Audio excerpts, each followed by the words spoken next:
Hi, I'm Jay with Classic Kitchens, etc. And today I want to talk about transfer valves. Transfer valves take the water from one fixture and transfer it to another. And most of the time you have either a shower head transferring to a hand shower, but sometimes you can have transfer valves that transfer to a body spray or a ceiling mounted shower head. You have any number of plumbing fixtures that can be diverted with a transfer valve. And there are two ways to do it. There's a wall mounted one and there is a shower arm mounted one. So I'll show you both and go over the pros and cons of both of them. You have this one, which is an in-wall transfer valve. You turn it down to transfer it to the hand shower and turn it up to transfer it to the shower head, depending on how it's hooked up.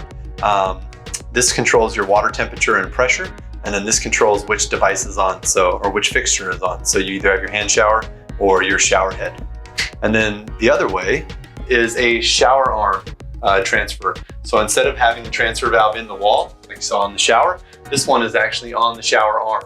And this is a Moen one, very nice. It's a toggle transfer instead of having the little plunger style. If you have the plunger style one, if you lift it up to change it, it sticks, and every time you shut the water off, it changes back to the original setting, which I don't like. This one actually is nicer because it has 3 settings. It has this one on, both of them on, and then just the hand shower on. So that's really clever design. And then it stays that way. So when you turn the water off, you turn it back on, it's still on that position you had it on last time you took a shower. So if you like both of them on, then you put it in the middle and it keeps both of them on. It's an easier system to set up and then keep. It basically remembers the way you had it set up last time. So the pro of having the shower arm transfer valve is that it is a lot less expensive. You don't have to put another valve in the wall. You don't need another trim kit. It's a lot less plumbing. So it's less labor, it's less materials, it's less everything.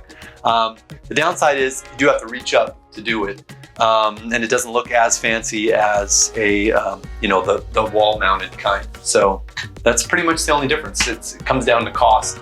So in this is our guest bathroom.